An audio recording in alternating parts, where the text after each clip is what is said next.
There are things a woman knows before she knows them.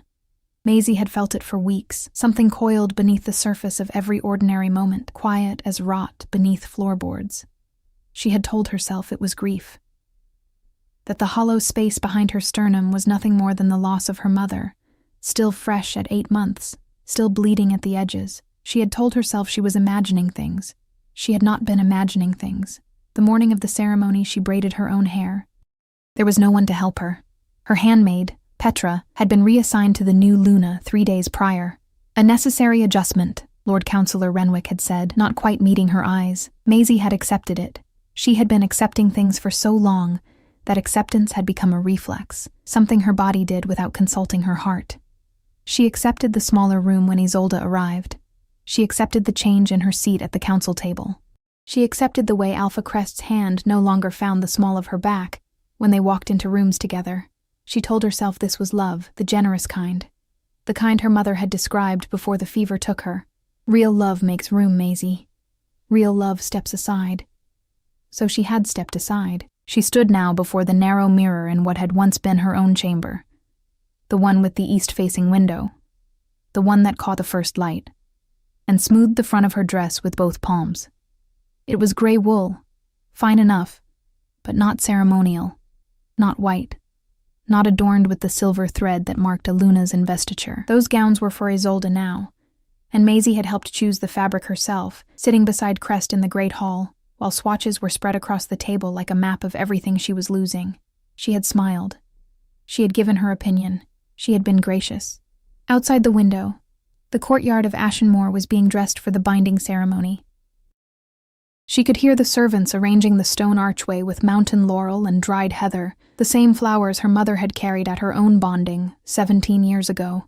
The same flowers Maisie had always assumed she would carry. She pressed one hand flat against the cold glass. She was 23 years old, and she felt like something already buried. The corridor outside her door was busy with the particular frenzy of celebration. Footsteps, laughter, the clink of ceremonial goblets being carried to the great hall. Maisie waited until the sounds thinned before she stepped out. She had learned to move in the quiet between moments, to occupy spaces others had already vacated. It was a skill she had not chosen to develop. She was 3 steps from the stairwell when she heard them. Not voices raised. That would have been too easy to brace against. These were voices lowered, compressed to the kind of murmur people use when they believe themselves alone. She recognized Isolde's first, low and precise, each consonant clean. Then Crest's, and then a third. Renwick, the same man who had taken her handmaid, the same man who had rearranged the table seating, the same man who had drafted the succession clause her father's will had apparently required updating. Maisie did not breathe. The share reverts upon formal dissolution, Renwick was saying. Once the binding is complete and the council ratifies the new Luna, her standing as ward dissolves entirely. She has no claim. She'll contest it. Isolde's voice. On what grounds? She was never formally bonded. She holds no title independent of his protection. A pause. Fabric shifting. Crest's voice. And Maisie had to press her back against the stone wall, because hearing it still did something to her chest even now. Even after everything, she won't make trouble. She doesn't have the constitution for it. Laughter. Soft, agreeable. And the northern holdings? Her mother's estate? Absorbed into pact territory upon the Luna transition. It's in the original charter. She probably never read it. More laughter. Maisie's vision had gone very strange. The edges of things darkening, the center too sharp, the candlelight in the corridor suddenly too bright. She pressed both hands against the stone to feel something solid, her mother's estate. The farmlands and the mill and the 2 orchards and the cottage where she had learned to walk. All of it, in a clause she had never been shown. In a document she had been told she didn't need to worry herself over. She had been so willing not to worry herself over things. She made herself breathe. Small, controlled breaths through the nose. The way Petra had taught her once during a fever, years ago, when breathing had been the only thing left to manage. One thing at a time, Petra had said. Just the next breath. She pushed off the wall and walked, not toward the great hall, not toward her room. She walked toward the old east wing, the part of Ashenmoor that had been her mother's domain, where the dried herbs still hung in the stillroom, and the ledgers still smelled like her mother's ink. She did not know what she was looking for. Her body knew before she did. The stillroom was unlocked. It was always unlocked. No one thought to guard a dead woman's herbs and old accounts. Maisie went to the cedar chest beneath the high shelf, the one her mother had called her private correspondence box, the one Maisie had never opened because she had been raised to respect private things. She opened it now. The letters were bundled in pale ribbon. The top one bore the seal of the Northern Lycan Council, a mark so far above Ashenmoor's standing that Maisie felt the wrongness of it immediately. She unfolded it with hands that did not shake because she had used up all her trembling in the corridor. It was dated 11 months ago, before her mother's illness, before the fever that had taken her in 3 weeks when she had been perfectly healthy the month before. It was addressed to Lord Councillor Renwick.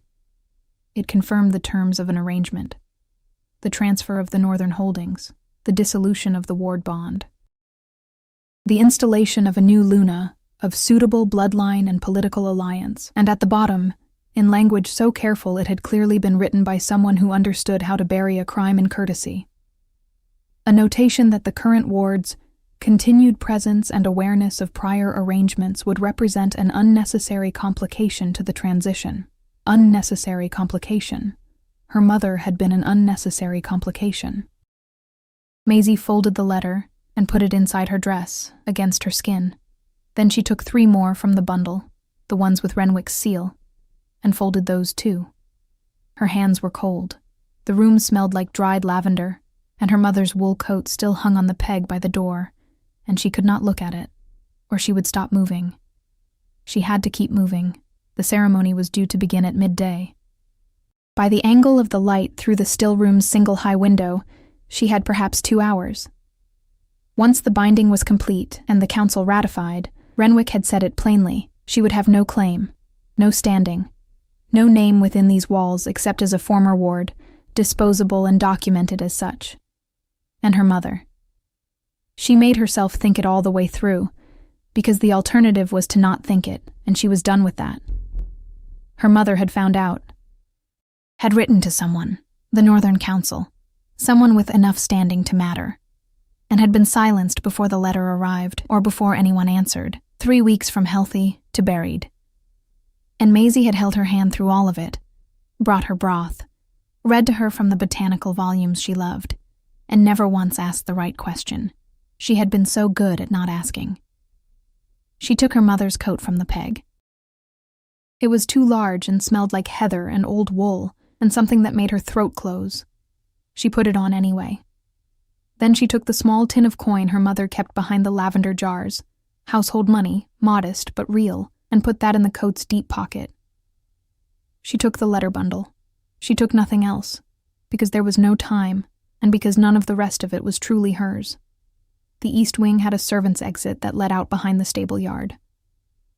Maisie had known about it since she was 12, and used to slip out to visit the horses before dawn. She knew which stones on the path were loose, which gate latch required lifting before pulling, which shadow the old oak threw wide enough to cross unseen during the midday preparations. She moved through all of it without hesitating. She was nearly to the tree line when she heard the first horn sound from the great hall. The long ceremonial note that signaled the guests assembling. The binding was beginning. Maisie walked into the forest and did not look back.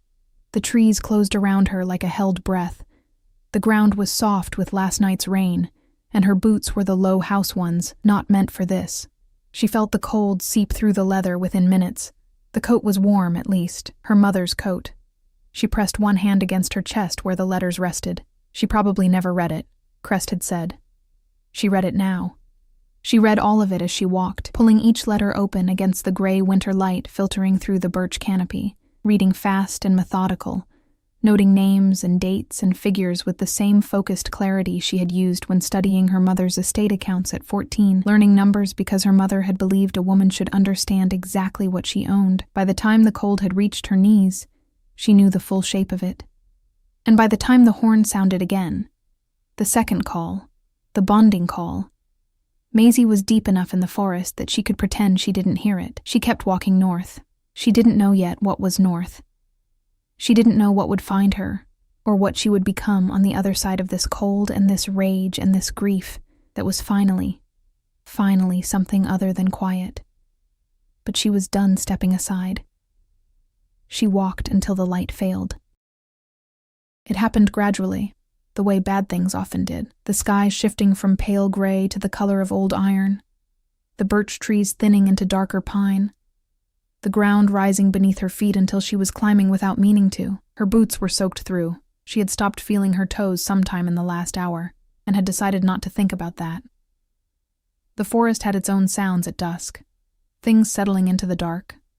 Wind moving through the high branches with a long, slow exhale, like something enormous breathing. Twice she heard movement in the undergrowth, the unhurried kind, the kind that knew the ground, and she had pressed herself against a trunk and waited until it passed. She was not naive about what lived in forests like this, at the edge of Ashenmoor's northern boundary, where the pack's patrols thinned and the old territories began.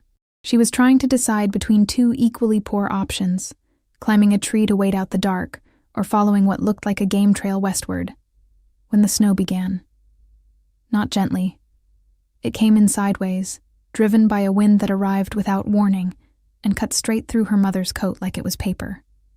Within minutes, the ground was whitening and the trail she had been watching disappeared. She pulled the coat tighter and kept moving because stopping felt like surrender, and she had done enough surrendering. She did not hear the riders until they were nearly on top of her. 4 horses, moving fast through the trees on a path she hadn't seen, and she spun toward the sound too late. Her foot caught a root hidden under the new snow, and she went down hard on one knee, one hand slamming into frozen earth, the letters scattering from her coat as it fell open. She scrambled for them. That was her first instinct, not to run, not to look up, to gather the letters, because they were the only thing she had that was real and provable, and hers. She had 3 back in her grip when a horse stopped 2 feet from her, and she finally looked up. The rider who had halted directly before her was not what she expected. He was not one of Ashenmoor's men. She knew every uniform in that household, every face on the patrol rotation. This man wore dark riding leathers, no insignia she recognized. A heavy cloak the color of charcoal that moved in the wind with a weight that suggested military construction. He was looking down at her with an expression that was not urgency and not contempt, and not the particular kind of pity men wore when they found women in distress. He was simply looking, with the focused stillness of someone who had stopped very deliberately. Behind him, 3 other riders had pulled up. None of them spoke. "You're bleeding," the man said. His voice was even, not loud, not soft, the kind of voice that did not need volume to be heard. Maisie looked at her hand. She had cut it on something in the fall, a stone edge beneath the snow, and blood was welling across her palm in the particular slow, dark way of cold weather cuts. She had not felt it. She curled her fingers over it and stood up, which cost her considerably more than she wanted it to. "I'm fine," she said. It was such an obvious lie that she almost laughed. She was standing in a snowstorm in house boots with a bleeding hand and wet feet, and another woman's coat, 2 hours' walk from the nearest shelter, holding a fistful of letters that proved her guardian and his new wife had likely arranged her mother's death. She was spectacularly not fine. The man dismounted, not quickly, not as though responding to emergency, just a smooth, decided movement, like everything he did was considered in advance. He was taller than she had judged from horseback. He moved with the kind of bodily authority that Maisie had learned, over years among packmen, to read carefully. Not aggression, not performance. Something older than both, the ease of someone who had never needed to prove what they were. He held out his hand for the letters. She stepped back. "I'm not taking them," he said. "I'm asking you to hold still while I look at the cut. I don't know you." "No." A pause. "My name is Hazel. I hold the northern Lycan territory above the Grafen Ridge. We were riding the border when my second spotted you from the high path." He looked at her with that same level attention. "The ceremony at Ashenmoor was to begin at midday. It's past Vespers now. Were you at it?" She said nothing. She was calculating. His name, his territory, the Northern Lycan Council seal on the letter currently pressed between her fingers. "The Northern Lycan Council," she said carefully. "You have standing with them." Something shifted in his expression. Not surprise exactly, more like recognition, the way a man looks when something confirms what he already suspected. "I chair it," he said. The snow came sideways again, and Maisie's knee, the one she had come down on, sent a complaint up through her hip that she could no longer entirely ignore. She looked at this man, this Alpha King, if he was telling the truth, and something in her chest said he was, some instinct that had never been wrong even when she had chosen not to listen to it. And she looked at the letters in her hand. "Then you should read these," she said. She held them out, not with submission, with the particular directness of someone who has calculated the odds and made a choice. His eyes moved from her face to the letters and back. He took them. She watched him read. He did not rush. The first rider behind him had dismounted quietly and was standing with the horses, and the other two had moved to a wider perimeter without being told. Trained, coordinated, a unit that functioned without needing instruction. That told her things. She filed them away. Hazel read the third letter twice. She knew which one it was, because it was the one with the notation about her mother, the unnecessary complication letter. And she watched his jaw set in the way of a man controlling a reaction he had decided not to show her yet. He folded the letters precisely and held them out to her. "These are yours," he said. "Yes. Your mother was Lady Corwin of the Northern Holdings. She wrote to the council 10 months ago." It was not a question, but Maisie answered it. "I didn't know that until an hour ago." "We received her letter," he said. And something in his voice changed. Not softer, but weighted differently. "The response was delayed by a territorial dispute that required my presence in the East. By the time I could act on it, the report from Ashenmore said she had died of fever." He paused. "I should have moved faster." The snow was accumulating on his shoulders. He did not seem to notice. Maisie looked at him.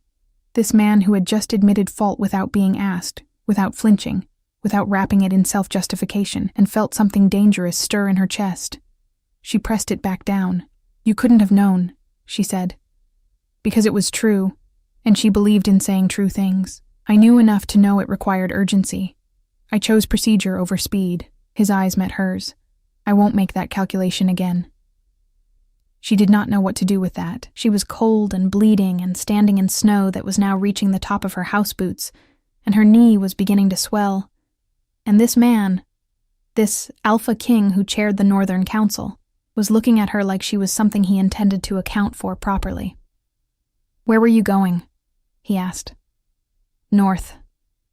North is 200 miles of Grey Fen winter. I'm aware it's not ideal." Something moved across his face that might, in another man, have been the beginning of a smile. "It didn't quite arrive. My holding is 4 hours northeast.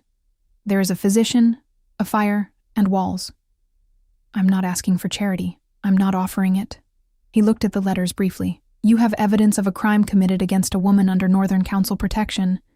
That makes this council business. I am the council." He held her gaze. "You would be a witness in my custody, not a charity case in my house."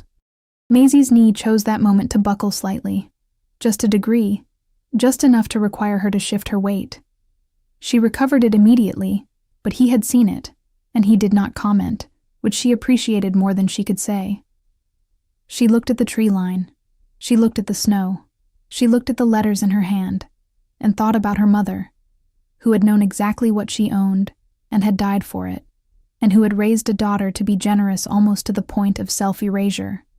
"I want full access to whatever my mother sent you," Maisie said. "Every letter, every document. If there's a file, I want to read it." "Agreed.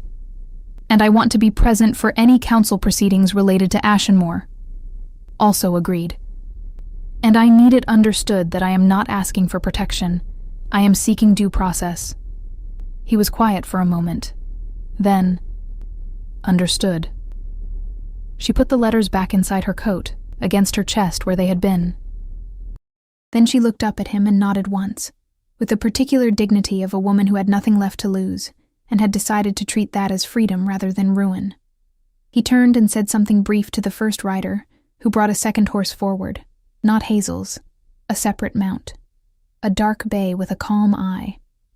Hazel stood beside it and offered his hand for the step up without making it assistance, making it simply the next practical thing. She took it.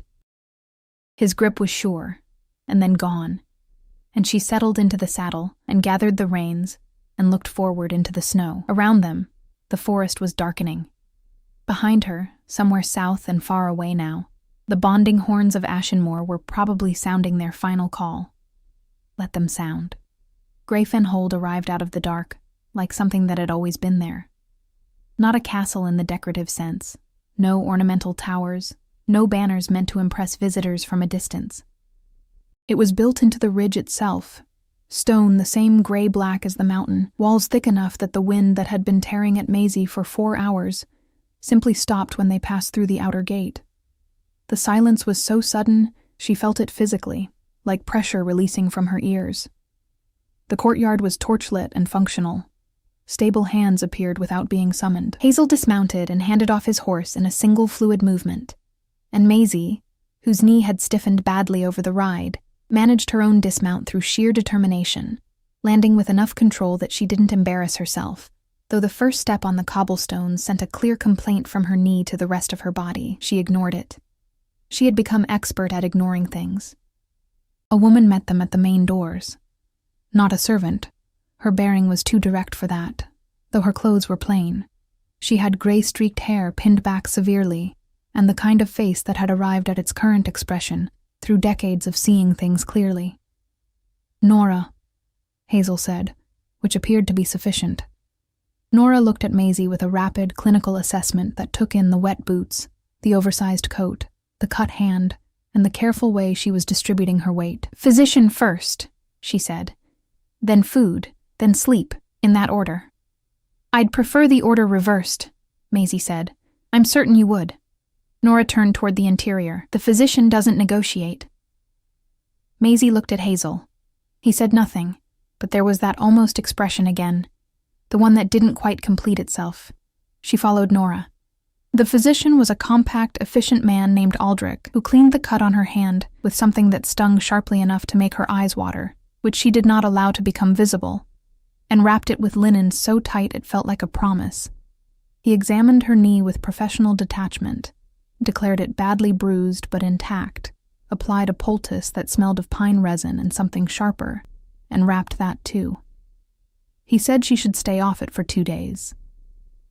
She thanked him politely, and mentally halved that timeline. The room Nora showed her to was not small and not large, a room that had been thought about rather than merely assigned. The bed had a proper frame and a quilt that looked handmade, thick and real.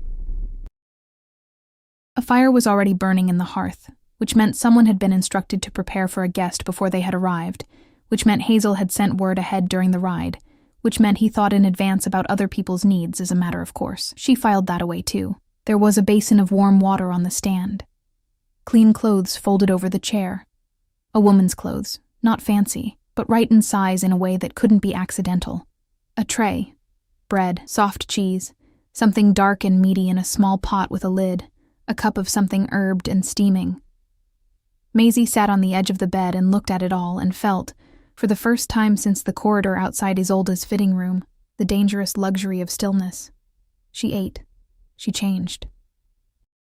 She washed her face and hands and sat by the fire and unfolded her mother's letters one more time, reading them through in firelight with the particular attention she gave things that mattered. Then she folded them and put them under the pillow, because she was not yet ready to trust any container she hadn't chosen herself. She slept without meaning to, sitting up, her back against the headboard, and her wrapped hand resting in her lap. In the morning, Grayfen looked different. Colder and more real, without the softening effect of snow and exhaustion. Maisie washed properly, dressed in the borrowed clothes, gray wool, well-made, warm, and went to find the library, which she located on the 2nd floor by the simple method of opening doors, until she found the right one. It smelled like old paper and beeswax and the particular dry warmth of rooms where fires are kept going for the sake of documents rather than people. She appreciated that. She went to the shelves along the north wall and found the territorial records, which were organized by year, and began pulling the volumes for the last 3 years, because she was not a woman who waited to be given information when she could find it herself. She had been at it for perhaps an hour when Hazel arrived. He did not announce himself, but she heard him. She had been listening to this building since she woke, learning its sounds the way she had learned Ashenmore's, and his particular step in the corridor was already distinct, measured, unhurried.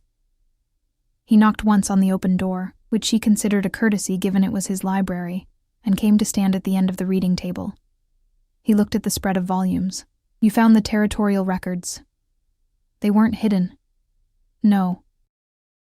He sat down across from her, not at the head of the table, across, at her level. "My second pulled the council file on your mother's correspondence last night.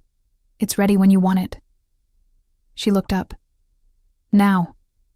He sent for it. It arrived within minutes, a leather folder, unsealed, which he placed in front of her without opening it himself, without looking at it while she did, which was a form of discretion she had not anticipated, and which affected her more than it should have. Her mother had written 3 letters to the Northern Lycan Council. The first was measured, formal, laying out the charter clause and requesting a review. The second was less measured. The language was still precise, but the urgency had sharpened, and Maisie could read between the lines of her mother's careful sentences the shape of a woman who had begun to be afraid. The third was dated 5 weeks before her death. Maisie read the third letter twice. Then she set it down on the table and put her wrapped hand flat on top of it, pressing down because she needed to feel something solid. "She knew," Maisie said. "She knew what they were planning. She had documentation. Yes. She wrote to you 3 times. Yes." His voice was even, but she had begun to learn the textures of his evenness. This one had weight beneath it, and the response was delayed. The first response went out 6 weeks after receipt. Standard processing time for territorial disputes not flagged as urgent. A pause. Her letter was not flagged as urgent. "That is a failure in my administration. I have since changed the intake protocol." Maisie looked at him. "You've already changed it. 2 months ago, when I first reviewed the file. You reviewed this file 2 months ago.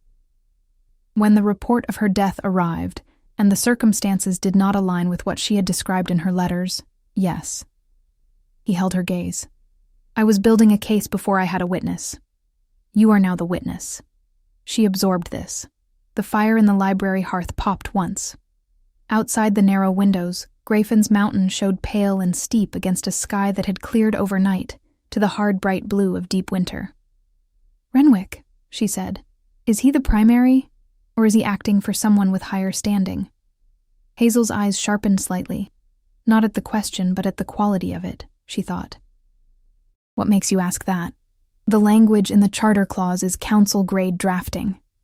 Renwick is competent, but he's not a constitutional scholar. Someone above him wrote that clause or dictated the terms." She tapped the folder.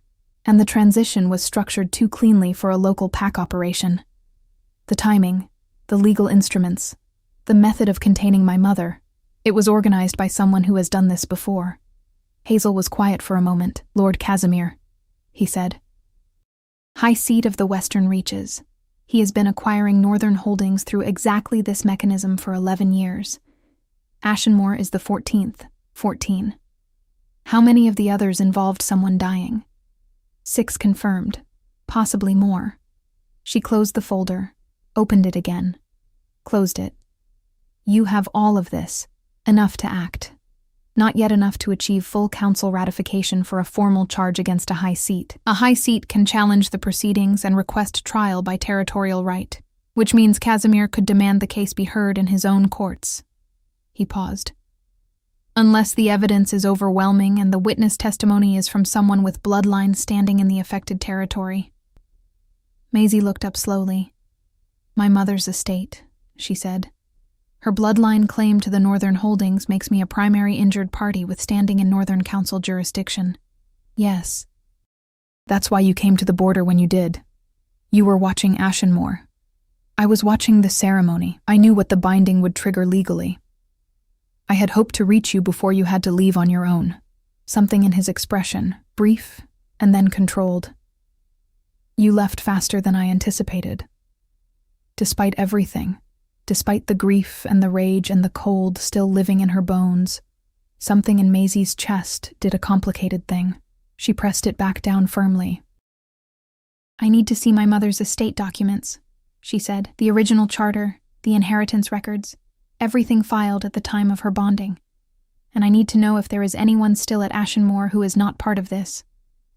Your mother had a handmaid, older woman, regional appointment, not pack-born. Petra. Maisie's throat tightened briefly. Petra was reassigned to Isolde 3 days ago. She submitted a request for release from service to Ashenmore the morning of the ceremony. It arrived at the council receiving office yesterday. Maisie stared at him. She knew. She appears to have suspected enough to act. Where is she? Still in transit. She named Grafenhold as her intended destination. Maisie sat back in her chair. The library smelled like beeswax and old paper in the fire. Her mother's letters were in the folder under her hand. Petra was coming. There was a case being built, and she had standing, and she had testimony, and she had the letters. And there was a man across this table who had changed his intake protocol 2 months ago because her mother's death hadn't sat right with him, who had ridden his own border in a snowstorm on the day of the ceremony, who had given her a room with a fire already burning and clothes in her size, and had not opened a file that was not his to open. What do you need from me? She asked. Specifically. For the case, he told her. It was detailed, organized, and completely direct, and he answered every question she asked without pausing to simplify or deflect. And at some point during the second hour of that conversation, Maisie became aware that she had stopped watching the door. She did not know what to do with that either. So she wrote it down in her mind and kept working. Petra arrived on the 3rd day.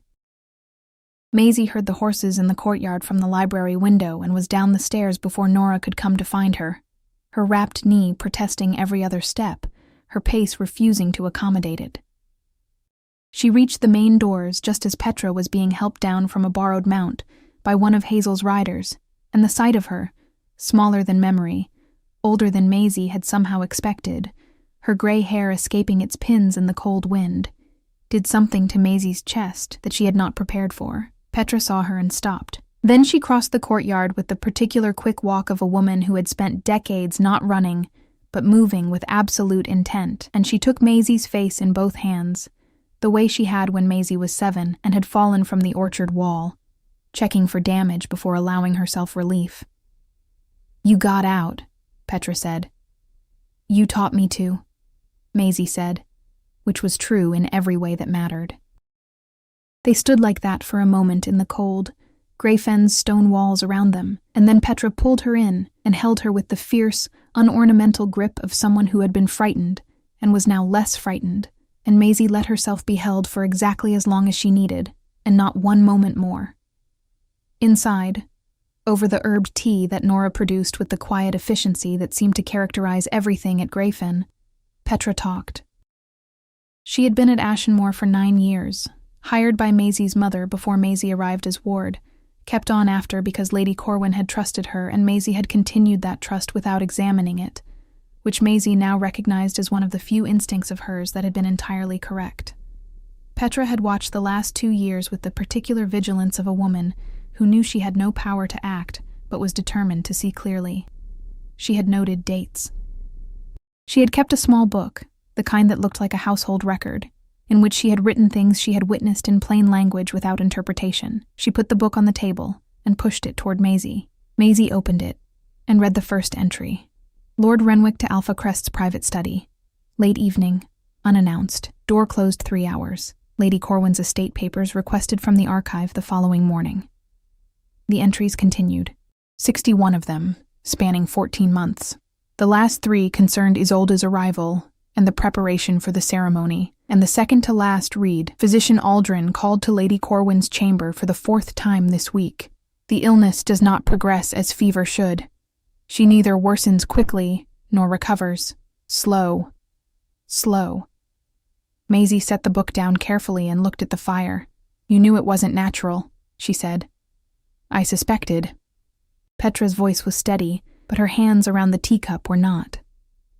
I had no way to prove it. I had no standing to take it anywhere. And I was afraid that if I moved too soon, they would remove me and there would be no one watching at all. You stayed to protect me. I stayed because your mother asked me to." Petra met her eyes. The last week she was clear-headed. She told me what she suspected. She told me she had written to the Northern Council. She asked me to keep watching and to find a way to reach you before it was too late. A pause. I was slower than she deserved. "You're here," Maisie said.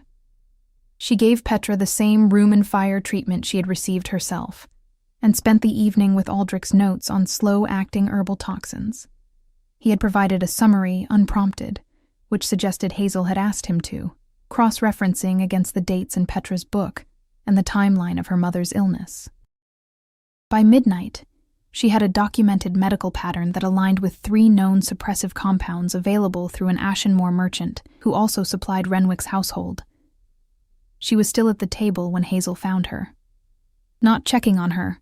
He didn't do that, she had noticed, didn't appear in doorways with the hovering energy of someone monitoring. He came in with his own sheaf of documents and sat at the other end of the table and began working. And the silence between them was the easy, functional kind that required no maintenance. After a while, he said, without looking up, "You should sleep. You're still working. I sleep 4 hours. It's a deficiency I've accepted. I sleep 5. We're well matched for this." She heard him set his pen down. She kept her eyes on her own page.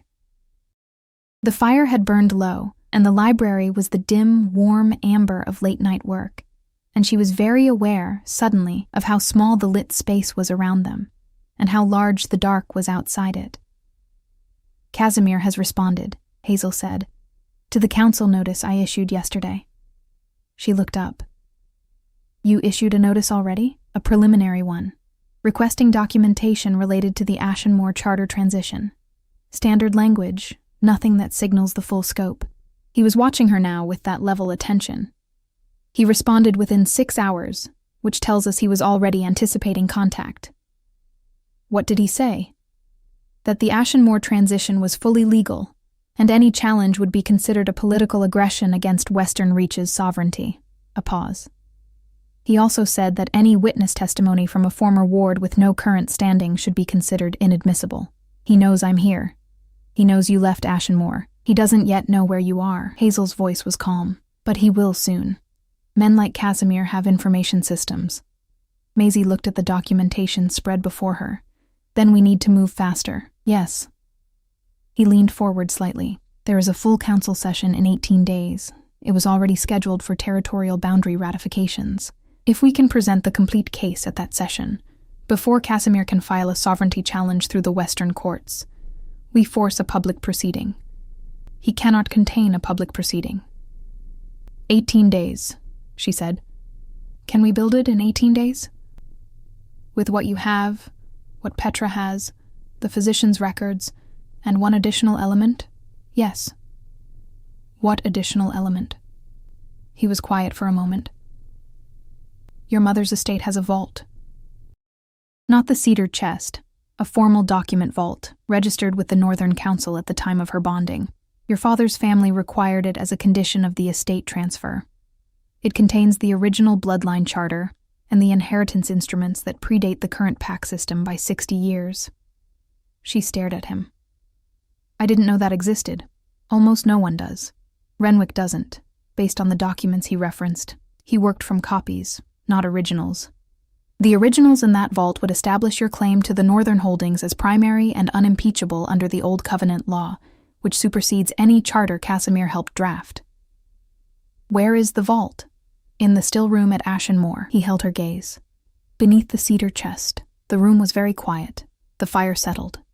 Outside the narrow windows, Grafen's Mountain stood in the dark, and somewhere south of it, past the forests and the snow, and the border she had crossed 3 nights ago in houseboots with bleeding hands, Ashenmore sat full of people who believed she was gone and finished and legally erased. "I have to go back," she said. "Not alone." The words were simple and entirely without negotiation, and Maisie found she did not want to argue with them. They left 2 days later, before dawn. 4 riders: Hazel, His second, whose name was Garrett, and who moved with the quiet competence of someone whose value was in not being noticed, Maisie, and a council archivist named Dwen, who could legally witness the vault opening and certify the documents on site. Petra stayed at Greyfen under Nora's particular brand of supervision, which Maisie suspected was the safest place in the Northern Territory. The ride south was cold and fast, and Hazel set a pace that assumed she could match it, which she did, her knee be damned. They spoke little. At one rest point, watering the horses at a stream that hadn't fully frozen, Garrett said something low to Hazel in the shorthand of men who had been in difficult places together. And Hazel answered with 2 words and a look south that was brief and controlled, and Maisie saw in that exchange the outline of something she had been trying not to think about directly. He was putting himself at risk, riding into the territory of a man who had just declared any action against Ashenmore a political aggression, riding personally, not sending riders, riding with her. She brought her horse alongside his when they moved again, and said, without preface, "If Casimir has men watching the Ashenmore border, this could be read as a Northern Council provocation. It could. You could have sent Garrett with the archivist. You didn't need to come." He looked at her, and for once the expression wasn't contained. It was simply direct, the way his voice was always direct, and it said something that he did not put into words and she was not prepared to receive yet. Then he looked forward again. "I needed to come," he said simply. She let that sit. She did not press it, but she carried it with her the rest of the way south, turning it over quietly, the way she turned over things that mattered, that required careful handling, that she was not yet ready to examine in full light, but could not set down. They crossed the Ashenmore border at the place Maisie knew, the eastern gap in the ridge, the servants' path, the old oak. The courtyard was quiet in the mid-morning gray, most of the household at midday duties. The east wing door was as she had left it. The stillroom still smelled like her mother. Maisie stood in the doorway for 3 breaths and let it settle over her. Lavender and wool and old ink and something warm that had no name, and then she stepped inside. The cedar chest moved on its runners the way it always had, the particular drag of old wood on stone. Beneath it, set flush with the floor, was a panel she had walked over 1,000 times without knowing what it held. A lock, old-fashioned, the kind that opened with a specific pressure pattern rather than a key. Her mother had pressed her hand here, Maisie realized, had stood in this exact spot and pressed her hand to this panel, and the lock had read her bloodline and opened, because old covenant locks opened to blood, and the blood that opened this one was Maisie's, too. She knelt. She pressed her palm flat against the panel. The cut on her hand, still healing under the linen, throbbed once. The lock opened. Inside the vault, a stack of documents sealed in oilcloth, a small bound register, and beneath both, a letter in her mother's handwriting, addressed in a hand that had not trembled despite everything, to "My daughter, when she is ready." Maisie picked it up. She did not open it here, not in front of witnesses, not in this house, not yet. She pressed it against her chest and looked at Dwen, who was already carefully lifting the oilcloth documents with archival hands. Behind her, in the doorway, Hazel stood without crowding the room, present, not pressing, watching the corridor, letting her have this. She turned and found his eyes and held them for a moment that was not long but was not nothing. "I have what I need," she said. "Then let's go home," he said. And she did not correct the word. Full council convened on a Tuesday, in the great chamber of the northern seat. Maisie had been in important rooms before. She had sat in Ashenmore's council hall while men discussed her future in the careful language of people who had already decided and were performing deliberation. She had stood in ceremonial spaces where her presence was decorative, tolerated, expected to be quiet and grateful. She knew the particular weight of rooms that were not built for you. This room was not built for her either. But she walked into it differently. She wore deep blue. Nora had produced it 2 days before the session, with the brisk efficiency of a woman who understood that what you wore to war mattered. It was not ceremonial in the ornamental sense, but it was formal, well-cut, the kind of garment that said, "I am here with intent." Her hair was up. Her wrapped hand, healed enough now to move without pain, held the oilcloth folder with the vault documents and Petra's record book and Aldrich's medical summary, and the 3 letters from the cedar chest, all organized in the order she and Hazel had worked out over 4 nights at the library table, the order that built the argument from foundation to conclusion with the relentless logic of things that were simply true. Hazel sat at the head of the council table, which was his right as chair. He had not looked at her differently since the stillroom. He had not pressed. He had worked alongside her with the same focused constancy he had shown from the first night, and she had stopped filing things away and started simply knowing them, which was its own kind of arrival. Lord Casimir was already seated when she entered. She had expected someone who looked like what he was. She was not sure what she had expected exactly. Something visually monstrous, perhaps. He was instead a well-made man of 60, silver-haired, with the composed expression of someone accustomed to being the most powerful person present. He looked at her when she entered, and she saw the calculation happen in real time. The rapid assessment, the expected conclusion, the slight adjustment of his posture that said he was not concerned. She let him be not concerned. It was useful. Renwick was there too, at the far end of the table, and Crest, pale, rigid, his new Luna conspicuously absent. When Maisie sat down and placed her folder on the table, Crest looked at it and then looked away. She did not need to look at him to know this. She simply knew it the way she now knew many things about rooms, about the body language of people with things to hide. Hazel opened the session in the flat, formal language of council procedure, and then, with the same evenness he brought to everything, said, "We have a primary matter to hear before the boundary ratifications. A formal complaint under Old Covenant law, filed by a bloodline claimant with standing in the Northern Holdings." Casimir's composure shifted by a degree. Old Covenant law has not been invoked in this chamber in 40 years. "It has not needed to be," Hazel said. "It has not been repealed." He looked at Maisie and nodded once. She stood. She had prepared for this the way her mother had taught her to prepare for anything that mattered, thoroughly, without self-pity, beginning with the facts and letting the facts do the work that emotion wanted to do less precisely. She started with the charter clause, which she placed in the center of the table with the council-certified copy the archivist Dwen had prepared. She explained what it said and what it did and who had drafted it, and she watched Casimir's face while she said his name in connection with 11 years and 14 holdings and 6 confirmed deaths. And she said it all in the same level tone she had learned from watching a man who spoke without raising his voice because he didn't need to. She presented Petra's record book. She presented Aldrich's medical analysis of suppressive toxin patterns and the merchant supply records Garrett had retrieved from Ashenmoor's purchasing archive while they were in the East Wing, quietly, efficiently, as was his nature. She presented her mother's 3 letters to the council, with the intake timestamps that documented the delayed response time, and she did this not to assign blame to anyone in the room, but to establish the timeline, and she saw from the way 2 of the neutral council members shifted in their seats that they understood exactly what the timeline meant. Then she presented the vault documents.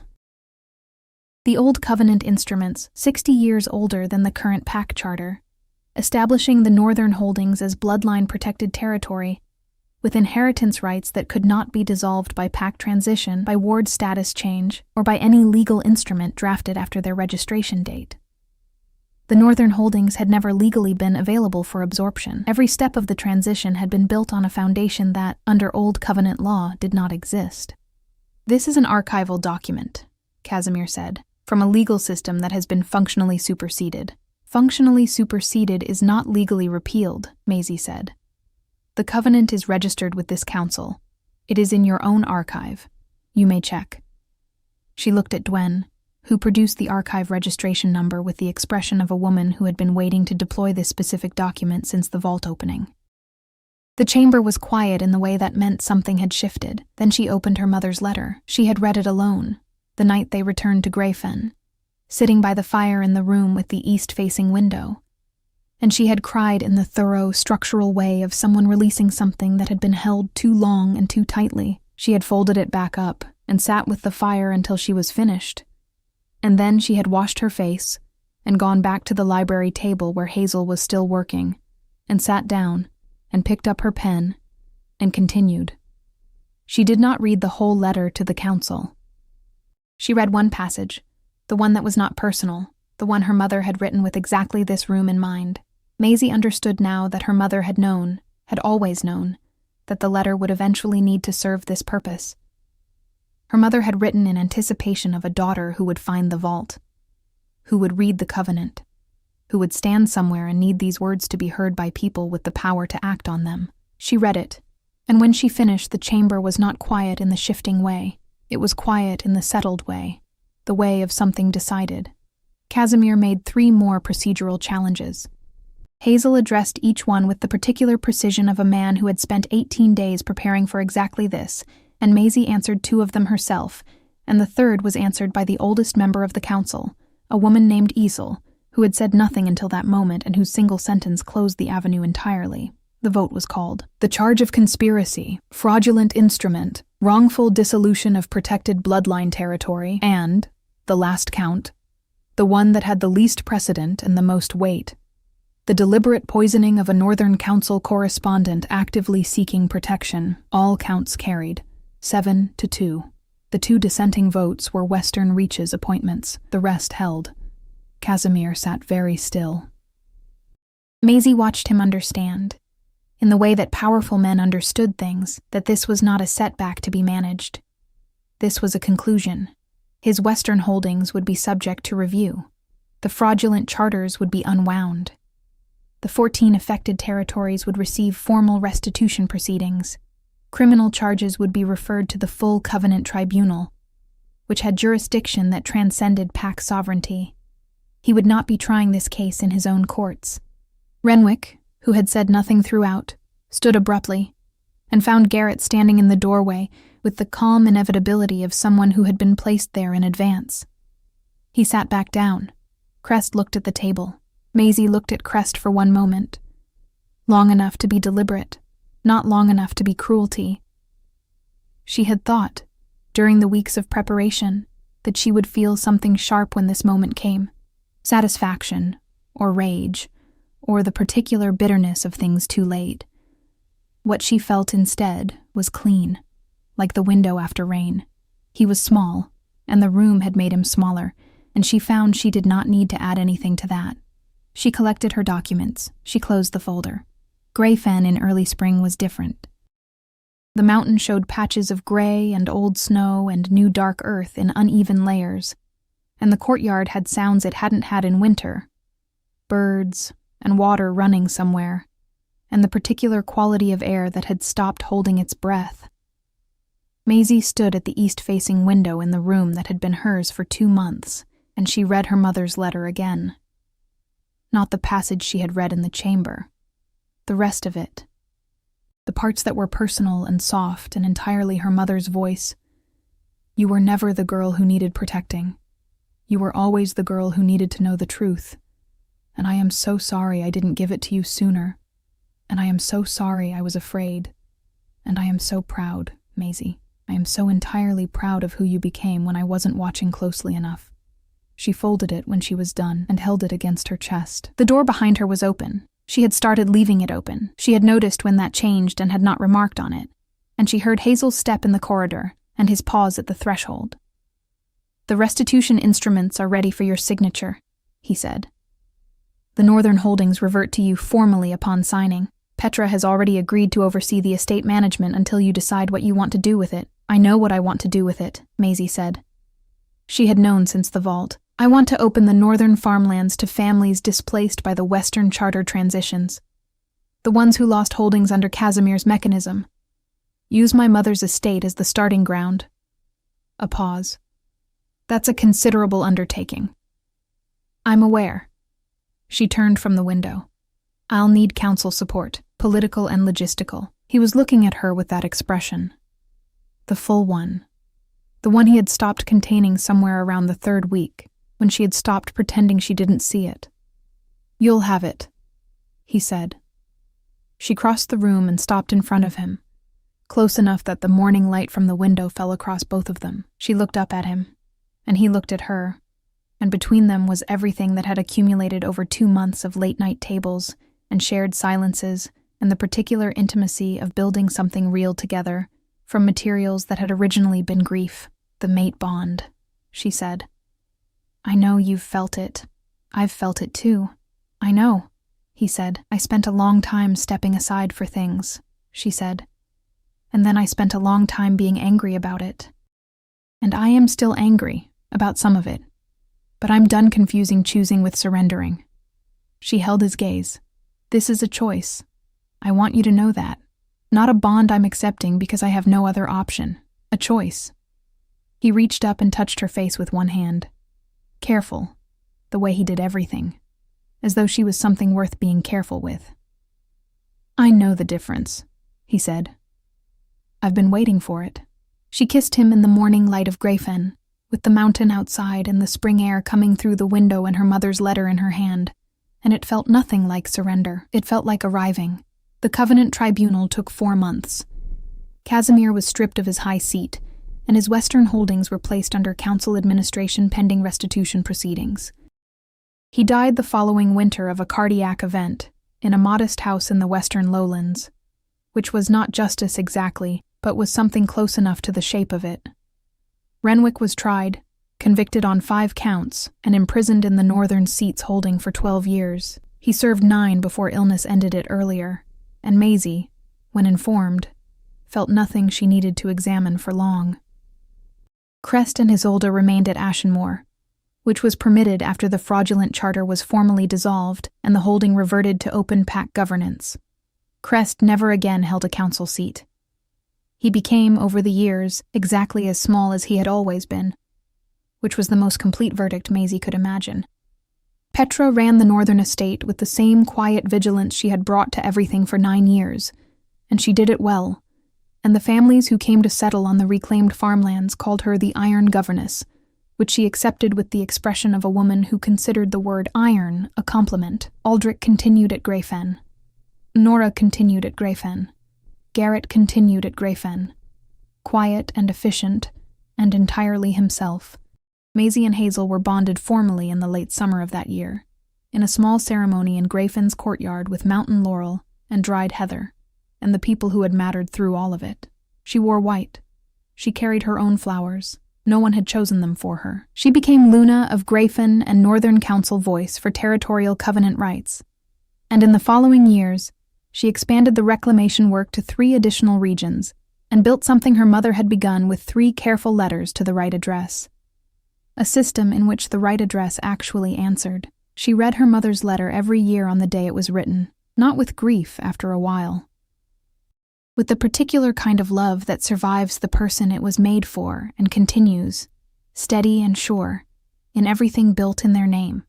She was 23 when she walked into a winter forest with bleeding hands, and her mother's coat, and a fistful of letters that proved the world she had been given was not the world she was owed. She was 25 when she stopped stepping aside. She never stepped aside again.